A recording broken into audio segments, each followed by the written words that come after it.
Join Gator great Shane Matthews every weekday as he brings you all you need to know about your Florida Gators, including news, analysis, and opinions with some of the biggest names in sports.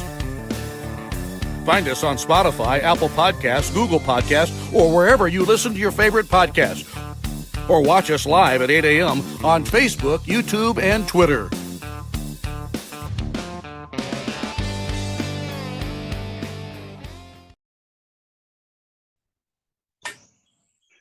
Good morning. It's a live edition of PodUp with Matthews in the morning from the International Diamond Center studios. We appreciate you coming along for the ride. Hope you had a great weekend. Got a lot to talk about today. We'll have JC and we'll have Scott Carter from FloridaGators.com. Baseball wins one game. They sit at 1-8 in SEC play. Softball sweeps Auburn. And the mighty Gator basketball team has probably the greatest victory I think I've ever witnessed as a Gator fan. Let's go to the Titan Memorial Hotline, courtesy of Comfort Temp. We are joined by JC. Good morning, JC. Hey, by the way, okay. Your team is having exit meetings today. Our team is moving on to the Final Four. My team. Just wanted to throw that in there. I will also let you know that my other team was exiting San Francisco also.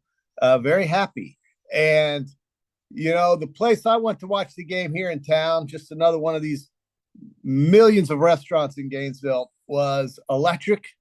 The 18-4 run, something like that. I don't know what it was at the end. It was spectacular, something I don't think people will ever forget, or at least not anytime soon.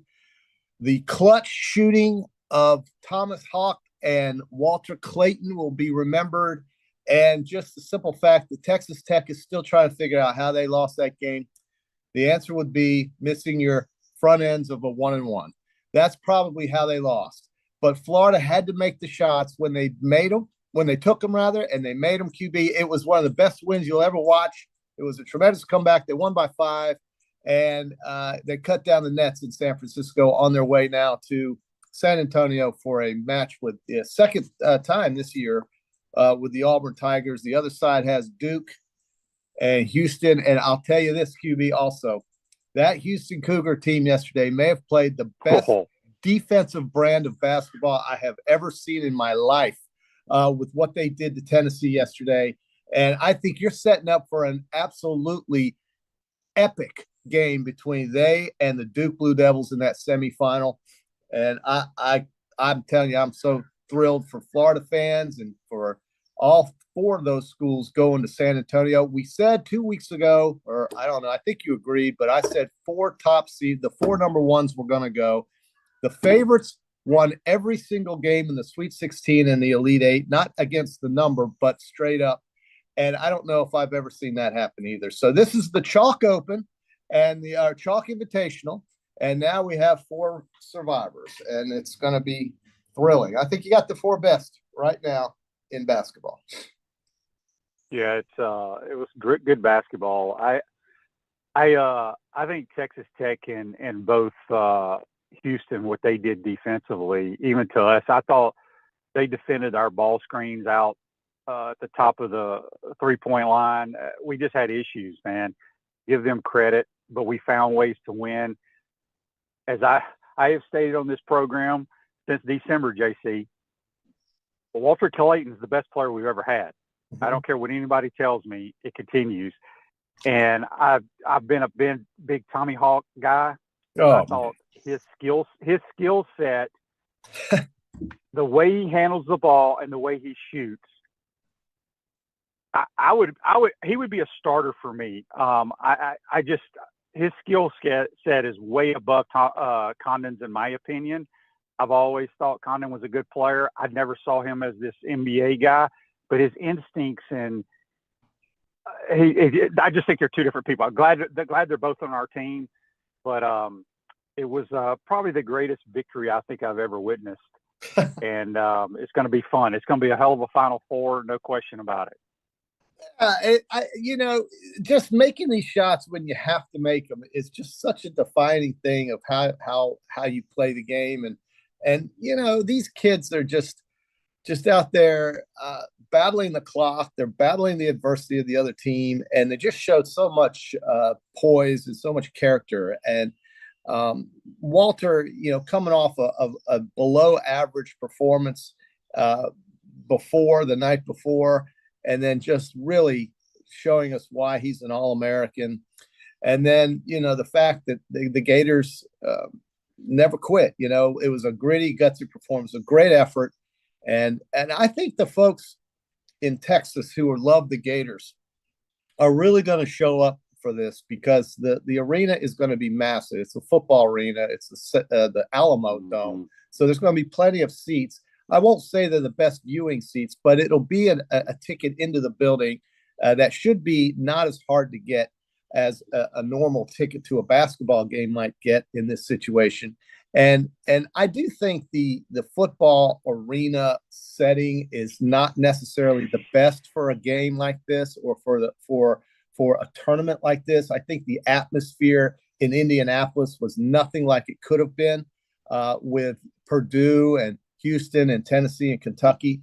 But I do think you had that in the arena in Atlanta with Auburn. It felt like a home game. It felt like you were in the jungle for the Auburn Tigers. And the reason why they got to enjoy that is because of the regular season they had, and the fact that they got to pick which region they wanted as the top seed, and they took the South as they should have. And that's an advantage that they were able to enjoy because of their regular season. So you have to give them credit for that. And Atlanta really came through for the Auburn Tigers. Having that game in State Farm Arena in Atlanta, I don't think there's any doubt that helped that team. It was a home game twice for the Auburn Tigers, and they deserved it. And so Michigan State played hard, but they weren't as good as Auburn. But what Houston did to Tennessee was they did some bad things to Tennessee. And it was just unbelievable to watch how athletic the Houston Cougars are, going 8-9 deep. It's incredible. I think Duke is unbelievable how balanced they are and how good they are going to the basket and how big they are. You've got a Houston team QB, this tallest player is 6'8", and it doesn't matter, because even though Duke's going to be massively bigger than they are, the athleticism Houston gives you is that of an NBA basketball team. It's that good. So that game is going to be something we've got to watch up there at the Golden Moon, QB. We're going to be in the Golden Moon watching that game. Yeah, I've always said, Houston's a team that they're not gonna wow you the way they shoot, because they're like that team that's down in Brooklyn, New York, that never loses a game. When you come to the park and play. And I swear you need to check their birth certificates. Not that it matters in college athletics anymore, but I swear they all look like they're 38 years old. Well, QB, they're one of the top 3-point efficiency. Have one of the top 3-point rating in America. Yeah, they shoot better this year than they ever have. So they're gonna give Duke all they want. Let's get to some text here on the Titan MR text line. Chris from Mayaca says, what would be your starting five? Would you sit Chinyalu and start both Connor and Hawk? Will Richard also had a very quiet tournament. I think he's poised to have a monster game. He's a guy who could take over a game. I think if I don't go game to game. I look at if I watch the entire body of work this year, I would start our normal 3 guards, 1, 5, and 15. And I would start Tommy Hawk and Chinyalu. Chinyalu, the only thing that bothers me with Chinyalu, Ruben, he sometimes, when we enter the post, the ball enters to him. It does not mean, Ruben, you have to do a move and shoot the ball. You're perfectly legal for you to pass it back out to somebody, but when he gets the ball, he is going to the rack. But that's who I would start because of his physicality. That's the 5 I would start. I ain't going to question what Ty Golden does, but when you put those 3 guards and Tommy Hawk on the floor at the same time, that causes a lot of problems for the opposing team. This one text here on the Titan MR text on from Barrow. Good morning, guys. I think we need to get off to a good start against Auburn and shut down Broome. I'm not so sure he's going to play. Yeah. I will admit I thought we were done late in the game against Texas Tech. I've already put in a day's vacation for next Tuesday if we make it to the title game. Broome went down, you could see him mouth to his teammates saying he's done. He comes back, but I don't know if he hyperextended it or whatever, but I can promise you today and tomorrow and the next few days, you could see how he would hardly even bend his left arm or maybe it was his right arm. He's lefty, so it was his right arm when he was running down the court. So I mean, I'm sure they'll shoot him up and do everything they can, but he will not be at 100%. There is no way. Yeah. Yeah, I agree. That was rough. That was a tough fall. And give the kid credit for coming back. I think when he came back in the game, he hit a three. Didn't really do much. He did, but he was not the same player. No, he was not. And, they're going to need him down low and doing the things he does. And you're right. I don't see him being 100%. I will tell you, though, I'm really thrilled for this basketball coach here. He played his basketball at St. Mary's. He's from the Bay Area. He goes back to San Francisco, coaches the university there, gets another job across the country, ends up back there to cut down the nets. What a story for Todd Golden. I mean, this is a guy that a young coach played basketball in St. Mary's, and he's a Bay Area kid. It's just wonderful to see his smile on his face, the emotion he exhibited as a coach. It almost felt like a player. And then you have Thomas Hawk, who told the story after the game that he'd sneak his phone into science class in 8th grade so he could watch the basketball tournament on TV. I didn't know the tournament was on during the day like that, but he said he just. This is a dream come true. What do you mean you didn't know the tournament? Well, they see the basketball tournaments on during the week every year. During the school day? Okay, well, maybe that's true. They start at noon. They start at noon on Thursdays. You're right. Fridays of the first round. Yeah, I don't know what I'm thinking, but it's a great story that he shared with us, and man, what a clutch performance. So and tip your cap to Texas Tech. They played great basketball. That's a team that. Their main guy, Chance McMillan, was missing for 4 games. You said he was out a couple months. He was only out for a couple of games. Well, I was wrong there. But he came through and he mattered. And that team's a good team, and that's they're good enough to make it. But Florida, they answered that challenge of being down with such little time left on the clock. It was. I thought they were done. That's like you said, QB. We were pretty. The restaurant was quiet, but boy, it erupted. And it exploded. And I know some guy who had Florida 81.5 total points, went over on that second free throw, and man, he was a happy guy. So it was a great weekend, QB. It's a great weekend. The Sweet 16, the Elite Eight, it's awesome. And the SEC has a lot to be proud of. They are guaranteed a team to play for the championship now, and it's the best conference in basketball. Text on the Titan More text line from Jimmy. He says, QB, it looks like Auburn and UF have trouble inbounding late in the game. Very true. If you watched, Auburn about gave the game away last night. They could not inbound when Michigan State pressed them. That's kind of how we were a couple of times against Texas Tech down the stretch.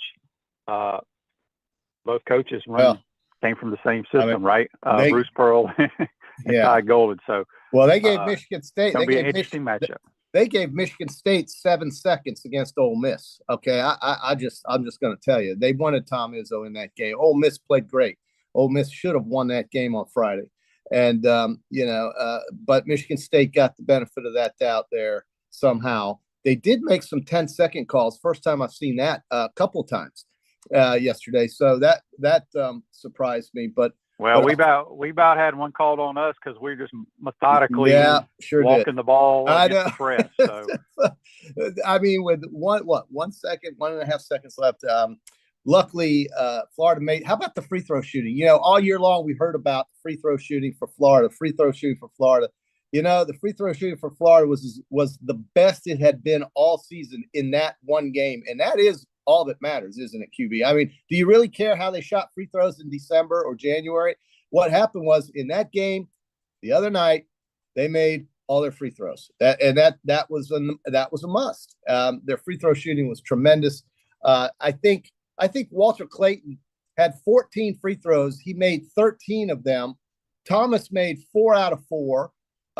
Elijah made 4 out of 4. Will Richard was 2 out of 2. Connor was 2 out of 2. Only Hanlogden missed 1 and Walter missed 1. So they were 17, 18, 19, 21, 25 out of 27 QB. 25 points from the line. That's going to help you win games, especially when you're trailing and down the stretch.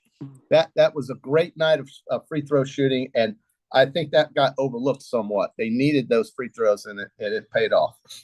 Well, we're a very good shooting team. Sometimes, you miss free throws. It's not because you're not a good shooting team. It's just one of those nights. Electronics World Integration and Design Specialist for Smart Home Automation and Entertainment, portable local installation service and support. Go check them out, electronicsworld.net. We got JC on the Titan MR hotline, courtesy of Comfort Tip. We'll get Scott Carter's thoughts. I guess Scott will be on the UAA charter going to San Antonio in a few days. We'll get his thoughts on all of that. What are you going to say?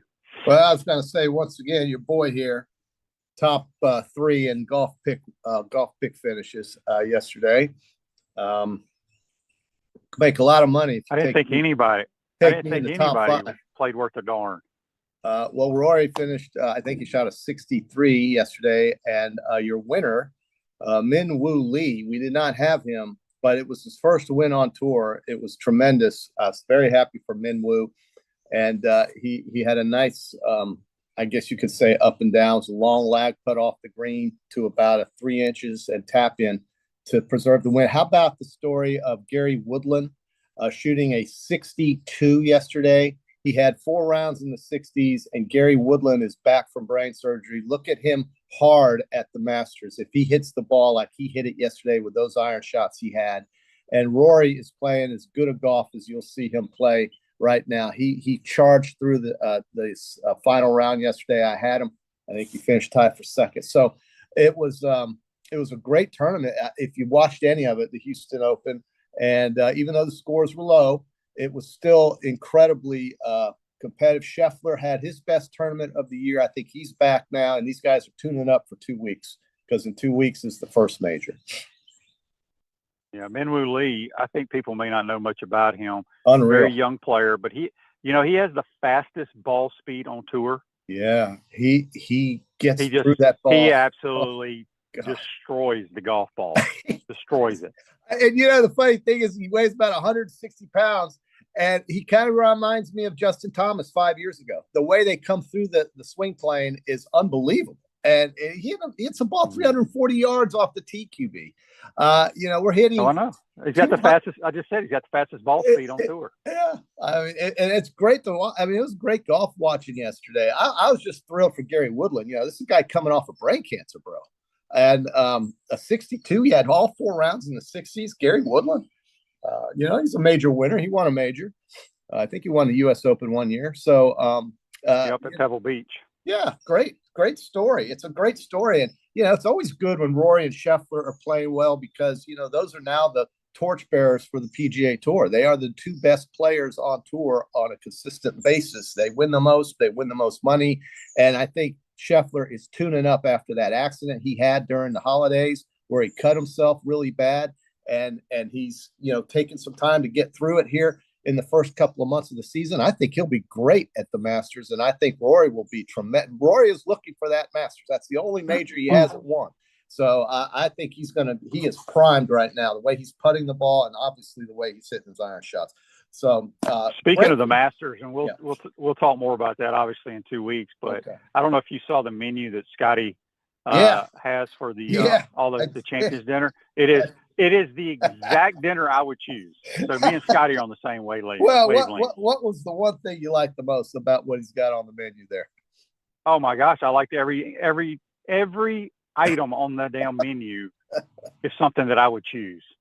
So we'll go over it later. We'll talk about text here on the Titan MR text line. Gator Ray says, I think we have all been waiting to see Clayton take over a game, and boy, did he do that. He's an absolute baller. Oh, man, Hawk also is showing great growth. He may be the second most important guy on the court at times. Great to see him extra confident in drilling those big threes down the stretch. Go Gators. Look, I get so mad. I mean, I don't show emotion. JC, you've been with me watching games. I don't yell. I don't do anything. No, but I'm sitting there in my head going, Walter, what are you doing? Shoot the basketball. Quit throwing it to other people. Take over the game, and he did at the end. He did. I don't think he shoots enough. You want him to be Allen Iverson? Is that what you're asking? I do. I want him to be a ball hog. Okay. Well, listen, I get it, and I understand why you would want that. I mean, he is deadly. There's nobody you would want with the ball in his hands at the clutch other than Walter Clayton. And man, that kid really, really came through for the Gators, man. It was wonderful to see. And you know, as he let the ball go, you just had a feeling it was going in. You know, it's like one of those times when you're watching these guys play and the guy shoots the ball and you go, no, no, no, no. Oh, yes. Or if you're rooting against him, you'll go, oh God, oh God, oh no. And you know, that's who he is. He is an assassin, and he definitely stuck it to the Red Raiders. And that run they had, 18-3 or 4, whatever it was the difference in the it was tremendous. I mean, you're down 10. It was 71-61. They were dead. It was 4 minutes to go. It was over. But Texas Tech led them back with the missed two missed 1-and-1s, and it was great to see Florida capitalize on it. It was just stirring. It was exhilarating. It was riveting. That's a good word. It was riveting, QB. Riveting. Mm-hmm. This Day in Sports brought to you by Campus USA Credit Union. Riveting. For some star power to work in your financial life. Campus USA. 1987, 49th NCAA Men's Basketball Championship. Indiana beats Syracuse 74-73. Hoosiers guard Keith Smart hits the game winner in the final seconds. I remember that was a little baseline jumper he knocked down. Yeah. A little correction here. Rory finished tied for 5th. I said tied for 2nd. He was tied for 5th, but he had a great final round. It's a good tournament to watch. I'm glad that they had a good final round there. And good for Minwoo Lee. 2-year exemption, automatic entry into the Masters, U.S. Open, PGA, TPC, everything. He's set. He's a social media darling. Just back to Minwoo for a minute. But no, the basketball is the story. We got a week to look forward to this now. You're going to talk about it every day. We're going to be away. QB, you and I will have to do this somehow. And we're going to watch this Final Four. The Houston-Duke game is going to be something to behold. Duke they just really had no issues with Alabama. I think Alabama, to their credit, hung in there, tried to keep it within 10 points.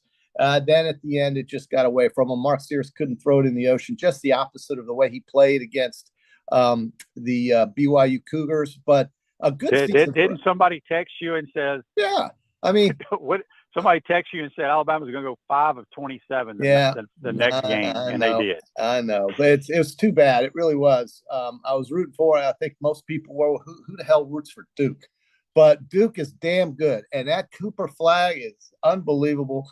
And the other kid, Kneppel, whatever his name, he was tremendous. And the big center, the 7-2 guy. I'm telling you, that Houston Duke game is must-see television. It's going to be must-see. Both of them are going to be must-see television. You know, Auburn, Florida rematch, but that Duke Houston game, I think that's going to be one of the best games you will watch. Just with the talent that's running around up and down on that court, you won't see that kind of talent. 10 guys on the floor that good. Very often or ever. And you're going to see it on Saturday night. That's the second game. The Gators play at 6 o'clock. So make your plans accordingly. And if you're heading out to San Antonio, God bless you. And if you're not, and you're just driving there and you're in Texas right now and watching us, getting ready to go watch your Gators. If you're a Gator in Houston, or if you're a Gator in Austin, or if you're a Gator in Dallas or Waco or wherever you may be, Del Rio, wherever you are and you love the Florida Gators, San Antonio is your destination. Go to the Riverwalk, crowd the place, spend money, just spend it, and go and have a good time. If you don't go to the Final Four that often, you don't go. I know. I've been to 2. The last 2 we've been to. Yeah. No. When did I go? I went to the back-to-back years, but I got just too much of a hassle. Joseph says on Facebook Live, brought to you by Mellon Law, Florida Gators now have the 3rd best win-loss record in the NCAA tournament. Only Blue Bloods, Duke, and UNC have a better record. How about that, JC? Take that. Maybe the Gators are becoming blue bloodish. Who knows? Maybe they will be blue bloodish after this coach is done with them here at Florida. I know he's going to get players here. It's obvious that people like playing for him, and he knows what he's doing. He's as young as he is. I think that gravitates players, that brings players to you. The youth movement that these coaches are on, that these athletic directors are on with hiring these coaches, and the SEC has the best coaches in America. There's a couple of veterans and a couple of wily coaches, but we also have some great young coaches in this league, and that's why the league is so good. Daniel asked on Facebook Live, brought to you by Mel Law, who would y'all rather Florida play in the finals, offensive Duke or defensive-minded Houston? I'd rather play Houston because Houston can go through spurts where they don't score for 8 minutes. And I know they lock you down, but I feel like our athleticism and our shot making, we can make some shots. Duke, let me tell you something. We all talked about the ACC. Look, Duke's got, they're going to have some of the best players in the world because that's what they get. But boy, their length, their shooting ability, they can cause some problems. I'm hoping Houston wins the game. Well, I see that, and I agree with you there. But I think Florida, on the front court can play with Duke. I mean, they're big. Florida's massive, and so is Duke. And they're just a big, physical, athletic team. But so are the Gators. The Gators are very big and athletic. I mean, you got 6'10" kid hitting threes to win games. I mean, and then going down low. Duke has massive size in the front court. They're huge. And I think Florida can match up with that. Houston is just so dadgum. You don't have one guy starting that's above 6'8", but it doesn't matter because of how active and how troublesome they are defensively. Again, that was the best defensive game I have seen a basketball team play in my life and all like that. I don't think you can't argue it. Tennessee had 8 points with something like 5 minutes to go in the first half. It was ridiculous. Now Tennessee couldn't their best shooter couldn't make right. He couldn't make any shots. He was like one for 12 or something. Number 2, I can't remember, the kid from North Florida. But real quick before we get out of here, okay. Swamp Fuel says, Shane, the Varsity Network app was great. No more listening to national broadcast. Glad you figured that out. There you go. And then Gator Art says on YouTube, brought to you by Quality Plumbing, Broom said he heard his elbow pop. That thing is torn, I'm telling you. Yeah, I don't know if he's going to play. He's got 6 days to figure it out, QB. Well, it's not figured out, JC. If you have a torn elbow, you could tell when he came back, he never bent his right arm. Yeah, right. It was just hanging there, even when he jogged up and down the court. I don't know how he's going to be able to play. I don't see it happening. Yeah, probably not. Probably not. Auburn's still dangerous, though. Don't let you. No, they're very dangerous. Yes. They got dudes too. A lot of people are talking about the 2014 Final Four team. I can't even remember who was on that team. Do you know, JC? No. What year are we talking about? 2014. Yeah, that was the last time the Gators went to the Final Four. I can't even remember who was on the team. I mean, how pathetic is that? I should have looked that up before we went on today. I'll know on Wednesday. How about that? We'll have 2 days to figure that out. Well, somebody will probably tell us here in a minute. Okay. Well, that 2014 Final Four? That has to be like either Scotty Wilbekin or I don't know. Somebody let us know. QC Kinetics for long-lasting relief, no surgery, drugs, or downtime. Schedule your free consultation at QC Kinetics. Scotty Wilbekin was on that team. Somebody just said, okay. I don't remember who else was on the team, though. Patrick Young was on the team? Okay. Terrible. We don't know. Prather, Patrick Young, Wilbekin.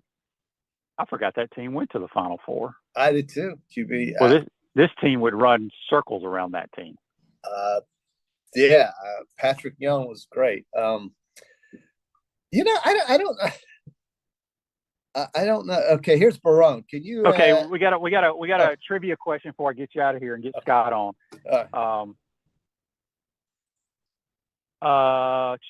Barone 71 on YouTube, brought to you by Quality Plumbing. Then we'll get you out of here. JC says, okay. QB, can you and JC name the other 4 Final Four teams from the state of Florida? Gators have 6. And all other schools have 4 combined. Okay. Florida State went to the Final Four one year. Miami went. FAU's been to the Final Four, and Miami. That's 3. And then you got to count JU went several times, right? When Artis Gilmore was there. I don't know if that's the right answer, but there you go. How much did I win, Barone? You were very fast to the gun there. That's a great question. A daily double. So we won double. Yeah, I mean, what he's trying to hook us on was the Artis Gilmore JU team back in the 60s. And he couldn't trick us. He didn't trick us. The JU Dolphins. That's right. Yeah. Miami, FSU, definitely. and then the Fighting Gators. The Fighting Gators are one win away from playing for a national championship. How exciting is this? This is wonderful.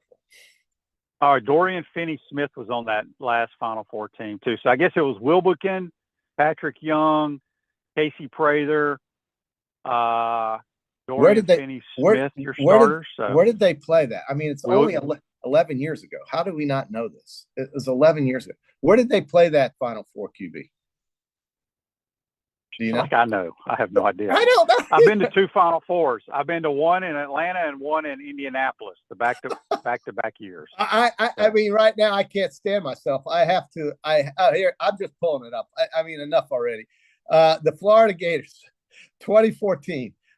Who won the Final Four in 2014? That would have been your UConn Huskies. What a shocker. Who did they beat, QB? They beat the Kentucky Wildcats. Who were the other 2 teams in that Final Four, QB? We know it was Florida. It was their 5th Final Four. Can you name the last 4th team? Do you know who it was? It was the Wisconsin Badgers of all teams. The Wisconsin Badgers. And Kevin Ollie was your coach for the UConn Huskies. Kevin Ollie. Yeah. O-L-L-I-E. Then he was fired a few years later. And then Well, there you go. Right, I'm glad we brought that up. That was tremendous. And by the way, we have more basketball. The Crown Basketball Challenge in Las Vegas is being played tonight. Get ready for your Butler Bulldog. I don't understand that. The Crown. I'm going to ask. Scott's not going to know either. But there's like 8 or 9, 10 college teams. And I read somewhere, JC, the Crown. Some of the teams that are playing. Yeah. Like I think it was George Washington. Like their entire team that's playing for George Washington is in the transfer portal. I mean, yeah. I think the Crown Basketball Challenge is great. We got Utah Butler, we got George Washington, Boise State, Nebraska, Arizona State, and Georgetown and Washington State tonight. Oh my God! And by the way, folks, if you don't care about basketball and you were excited about opening day weekend in baseball, the Yankees had 36 runs in 3 games, franchise record with 15 home runs, tied for the most. Congratulations. In league history. But then tomorrow it's DePaul, Cincinnati, Oregon State, UCF, the Knights, Colorado, Villanova, and Tulane and USC. I wonder if Villanova's playing. I wonder if Kevin Willard's going to – I wonder who's going to coach him. Is Kevin Willard going to coach? JC, we got to go. We got to get Scott Carter. Have a good day. All right, bro. That's JC. Join us on the Take No More Hotline, courtesy of Comfort Temp. Quick timeout. Come back. We'll get Scott Carter's recap on Gator sports this weekend. You're watching and listening to PodUp with Matthews in the morning from the International Diamond Center studios. We'll be right back.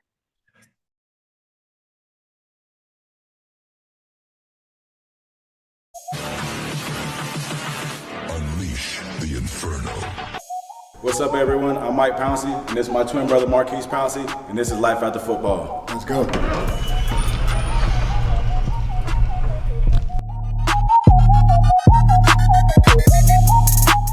We are the owners of Tropical Distillery, and JF Hayden's is our liqueur brand. We have 5 different flavors: a mango, a lychee, an espresso, citrus, and key lime pie. We pride ourselves on not only being a Florida-made brand, but also a cocktail solution. With that being said, cheers, And go Gators.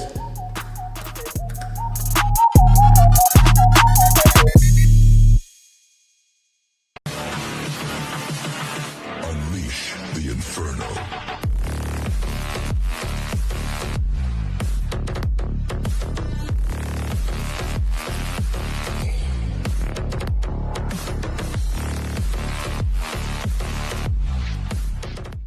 Hi there, this is Coach Steve Spurrier, and I want to let you know that by popular demand, Spurrier's Gridiron Grill's delicious brunch is now served in a premium buffet. You have spoken, we have listened, and we're now serving Gainesville's only elevated buffet, complete with an omelet station, ginger sage chicken sausage, shredded short rib, and of course our chicken and waffles. Plus, you can enjoy bottomless mimosas and Bloody Marys. So join us every Saturday and Sunday from 11 to 3 for the best brunch in town. Our premium sponsors are Campus USA Credit Union, International Diamond Center, Meldon Law, QC Kinetics, Dave & Buster's, UF Health Orthopedics and Sports Medicine Institute, JF Hayden Craft Liqueurs, Florida Cracker Kitchen, Los Linderos Tequila. Gridiron sponsors are Baker Sporting Goods, Comfort Temp, Electronics World, Florida Victorious, Gallo Car Wash, Miapa Latin Cafe, Peachland Dental, Quality Plumbing, Ruse Ogre State Farm, Silverback Concrete, 84 Lumber, Big Mills Cheesesteaks, Celebrate Primary Care, Dowling Sign, Gator Bait Media, Gator Dominoes, Ironwood Golf Course, Okido America, Tropical Smoothie Cafe, UF Bookstores, Nest and Wow, MG&A Wealth Management. Watch and listen to us live on Facebook and YouTube. Listen to the podcast whenever on Apple or Google Podcasts, Spotify, or wherever you listen to your favorite podcast. Remember to like, follow, and subscribe so you don't miss an episode. To become a sponsor, call my man Freddie at 352-284-3733. Welcome back to the International Diamond Center Studios. There are many car washes in Gainesville, but only one Gallo Car Wash, locally owned by UF alum and the only car wash that provides NIL opportunities to Gator athletes. Locations on Northwest 13th Street and Southwest Williston Road, and coming soon to Jonesville. Back to the Titan No More Hotline, courtesy of Comfort Tent. We're joined by a senior writer of FloridaGators.com, who will make the trip this week for the Gators to go play for a national title. What's up, Scott Carter? How you doing, my man? Hey, good morning, Shane. Doing well, man. Still Monday morning. I dropped my glasses in my cup of coffee earlier, but I'm starting to look up. Well, that's not good. Scott, let's start first with basketball, obviously. I was thinking, you've been covering the Gators for a while. I've been a Gator since '88. Mm-hmm. That might have been the greatest win I've ever seen in all sports. Yeah, I mean, with the stage of the season, with where the game was when the Gators got rolling, with how Walter Clayton just had, that tremendous shot to put them up by a point. Yeah, I mean, you're right. You can make the point that is the single greatest comeback. Off the top of my head, I'm going to struggle maybe to come up with one, but just to go to the Final Four in that fashion, I mean, it was a game that, people who were watching, they're going to remember that, forever. And to do it again, like you're down 9 points with, less than 3 minutes left. And they looked dead in the water, Shane. I mean, Texas Tech was obviously controlling the tempo of that game, and they were just out muscling Florida inside. And then it happened. I mean, hey, you got to look back. Thomas Houck, those 3-pointers got him started, and then Clayton did his thing. And next thing you know, you look up, and the Gators, not only are they going to the Final Four, Walter Clayton has 30 points. And you're like, how did that happen? Mm-hmm. Yeah, it's I text Chris a lot during the game. I know it bothers him because he's working, but I was like, is Walter ever going to just take over the game and shoot? Because I just feel like he tries to get too many people involved at times, which I get as a point guard. But Mm-hmm. sometimes I just want him to be a ball hog, man, and I just don't think he's selfish enough. Yeah. Well, I mean, that's always going to be when you're the point guard and you're playing those dual roles. I mean, that's always, I think, a point that can be made. I think he's handled it really well over the course of a season. But again, in a situation like that, I mean, it goes back to a little bit like UConn deserved a lot of credit for their game plan. I thought Texas Tech deserved a lot of credit for their game plan because, in the pregame show I was watching, all the analysts were picking Florida, but Kenny Smith, he actually changed his pick late and went with Texas Tech. But he made a great point. It happened exactly like he said it would. He said the reason he's changed, Texas Tech is going to be able to break down Florida's defense, their physical play, and drive in and get scores. And that's how it turned out until Walter took over and they missed some shots. Texas Tech did it. And but your point, with Walter, that's something that, hey, as long as he can do it when it's on the line like that, I'm okay with it. But he would have made it a lot easier on a lot of Gator fans' hearts probably if he took over earlier, maybe, right? Yeah, there's no question. I agree. I thought Texas Tech defensively, defending our ball screens and just their plan defensively was outstanding. And, the last couple of minutes, Walter just took over. Andy's question for you on Facebook Live, brought to you by Mel Law, says, Scott, how much value has Tommy Hawk created for himself in this tournament? Oh, wow. I don't know if I can count that high. He certainly, has elevated his status. I think Florida fans got a glimpse of it late in the season when Condon was down and Hawk played more of a role and his stats, really jumped up. But now he's doing it in front of, a much larger audience on the game's biggest stage. So, he is certainly his value in the eyes of scouts and, NBA personnel, and I'm sure has skyrocketed. But it's not surprising. I don't think the Florida fans, it's certainly not surprising to Todd Golden. If you look back since Hawk's been here, Golden has said he has this kind of potential all along, and I think we're just seeing it now. I mean, he could take over a game. I mean, he had 12 points in the first half when they really needed it because, as you said earlier, Clayton, Martin, Richard, those guys weren't scoring in the first half, and his 12 points helped him take that 3-point halftime lead, and then of course, he hits those back-to-back threes there late, but to really jumpstart the 18-4 run to close the game. And he did it inside, he did it outside. He could pass, he plays defense. He's just an all-around good player who has a bright future, Shane. Yeah, he's got the best ball skills, ability, quickness of any of our big guys. He's the best shooter, best passer, best ball handler, foot speed. Clearly, in our front court, to me, he's our best.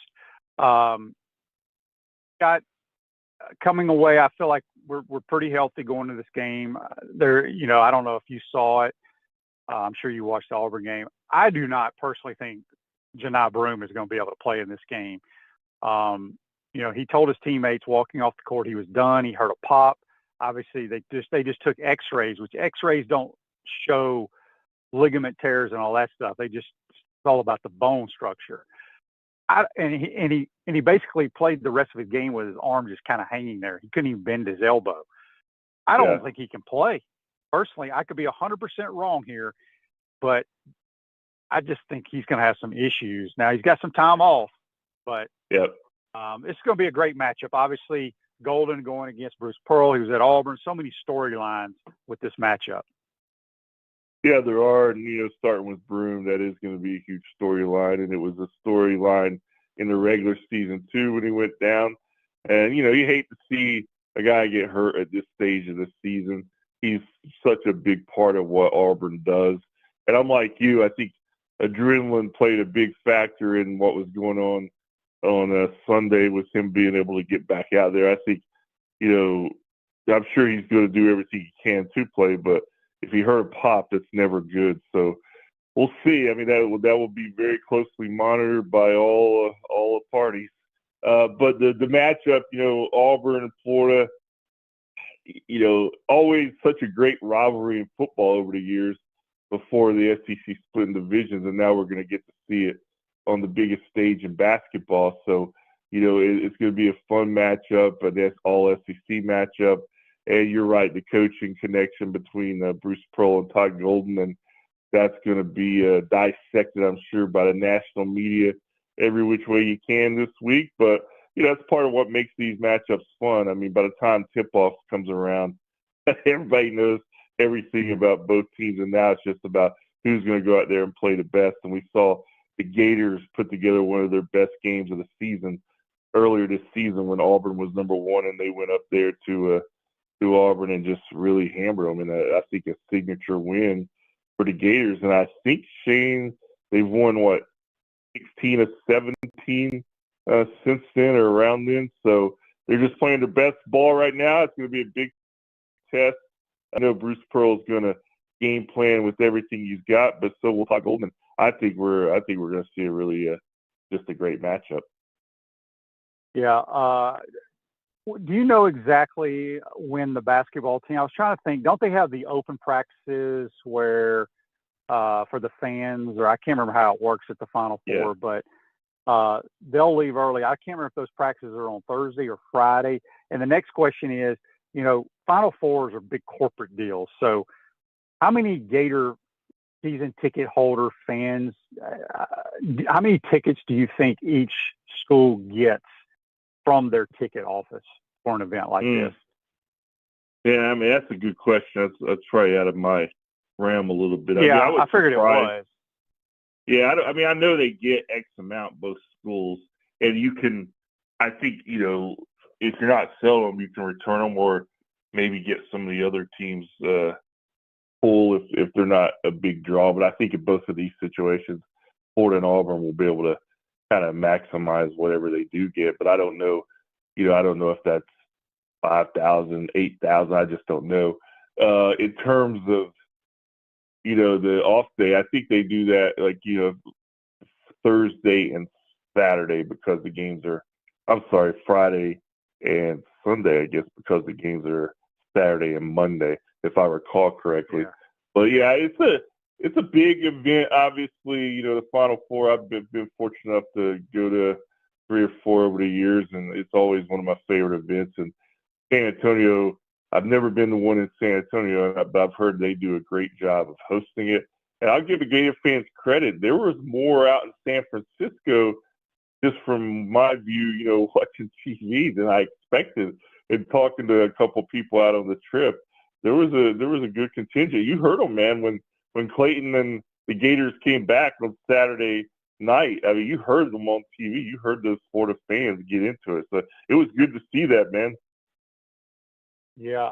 Speaking of that, I always joke around, and actually Tony sent me a text over the weekend because I was watching Tennessee play Houston. And of course, Andrew Catalan is the play-by-play for CBS, and he goes, "Yes, Knoxville is 5 hours away from Indianapolis, so you're going to have a huge contingent of Tennessee people here." It blows my mind how these dumb-ass announcers always think that the fans come from the college city, which is very seldom. Like, I'm sure, like you said, we probably had a plane full of Gator Tip-Off Club members there. The majority of those people, those Gator fans, were the players' parents from all over the country. There's probably people that live in California, people that live in Denver, people that live in Vegas that love the Gators that went to San Fran to be excited for their team to be there. They don't all come from Gainesville is my point. It just blows my mind. Yeah, without question, especially the Florida fan bases. They call it Gator Nation for a reason. And you're right, I'm sure more than half of those fans out there were from all over the country, certainly not Gainesville. It's not high school sports. High school sports would be a different story. But this is not high school sports. All right. Guys, switching gears real quick so we can get you out of here. Baseball finally wins a game. They sit at 1-8 in SEC play.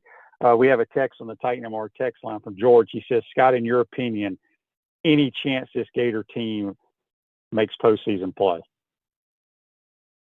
Yeah, I still think there's a chance. I mean, I'm not just being an eternal optimist here. I mean, I've seen baseball. I've seen just as recent as last year.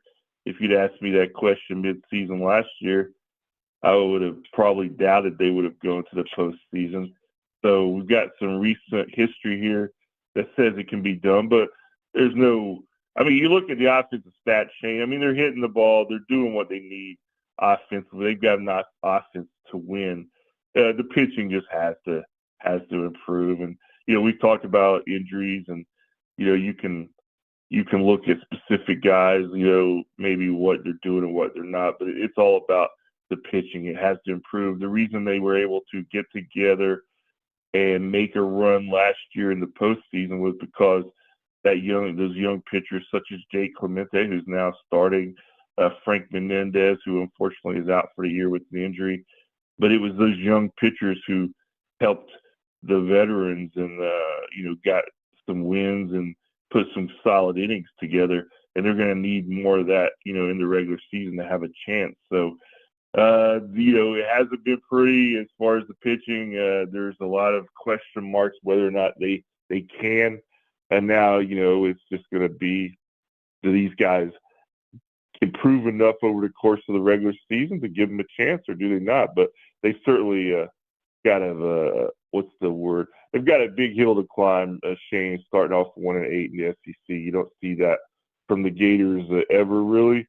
But again, I've been around Kevin O'Sullivan and his staff long enough to know those guys, they're not going to give up. I mean, they're going to keep grinding and trying to get these guys to come around, and we'll see if they can do it. Yeah, for sure. And then softball sweeps Auburn. It was good to see Rothrock back. She pitched on Saturday, I think it was. You see her starting to pitch more than one game a series moving forward, Scott? Well, that's certainly the hope. I mean, I know they've been very cautious with her. We'll see. I don't know exactly all the details on her injury, but we'll see if she can get back and regain her form. But I think for this team to kind of play to where it was early in the season and to be a factor in Oklahoma City, I think she's going to have to be a huge part of it, obviously. So kind of wait and see, but that's a good sign to get her back out there and to win the series. So it's a good place to start the process. All right, and then we'll close. We're about 2 weeks away. A few more practices left for spring ball. Somebody on YouTube, I can't find it now, asked what I thought about the other quarterbacks. Honestly, I haven't seen any of them. You got any thoughts on who's going to play in the spring game? Obviously DJ's not going to play, but have you seen anything out of the other quarterbacks that you like? I mean, obviously Bailey could throw the ball. I mean, he's a veteran who you could tell he's been around the game and he's comfortable in kind of, leading guys out there. After that, Shane, I haven't watched a lot of the young guys, and his name is going to slip me, the Colorado State guy who we thought was going to play last year, who didn't. I mean, he's still there, and I've been locked in on other things, so I really haven't watched a lot of the spring football yet, which is it's kind of interesting because I know some fans, it's all they really care about. But man, these kind of moments like Saturday night, it just really recharges you, because I think Florida sports hasn't had that kind of moment or this kind of run on this stage in a while. So it's fun to see it there. Somebody called me yesterday, was like, asking me like, all right, the basketball team looks like it's back. Is this football team going to be back? Are we getting to that point where we're going to have these moments in football? And, I just told him, hey, man, I hope so. But as long as DJ Lagway is healthy and he's ready to go by the start of the season, and they get some of these young guys who they've gotten on the recruiting trail the last couple of years who look more like Florida players of the past, if these guys start to develop and produce to what the staff hopes they do, yeah, I think the Gators can have some magical moments of football too, but it's still a little bit of ways. I mean, anytime you're starting quarterbacks not out there in spring, Shane, and it's always a concern, so we'll just have to wait and see come fall. I agree. Scott, good stuff as always, buddy. Appreciate your time. Enjoy San Antonio. Do not fall into the little rivers going through town. Don't drink too many margaritas. I'll definitely have to avoid that. I don't want to make the news. I just like to report the news. Appreciate your time, bud. Have a good trip. See you, buddy. Scott Carter, join us on the Titan MRI hotline, courtesy of Comfort Temp. Injuries occur whenever and however, and it's never convenient for sprains, strains, and minor fractures. UF Health Ortho Care makes it convenient for you 7 days a week, including evenings. Walk-ins are welcome. That's UF Health Orthopedics and Sports Medicine. Appreciate everybody joining today. We'll be here tomorrow, folks. Exciting times. Gator basketball has a chance to win a national title. We'll see you tomorrow. Take care.